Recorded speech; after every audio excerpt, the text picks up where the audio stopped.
भाजपने आजपासून नागपूरमध्ये महाजनसंपर्क अभियानाला सुरुवात केली आहे। या अभियानाच्या माध्यमातून नेत्यांनी नागपूरकरांच्या घरी जाऊन संपर्कही साधला।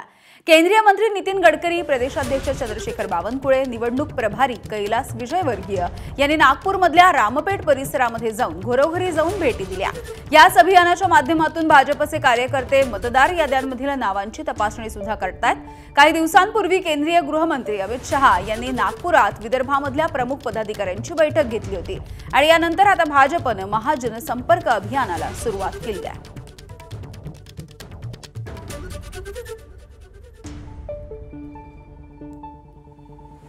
की स्वतः आज मध्य नागपूरमधल्या या क्षेत्रामध्ये स्वतः या ठिकाणी पहिला पॉम्पलेट देऊन याची सुरुवात केली आहे।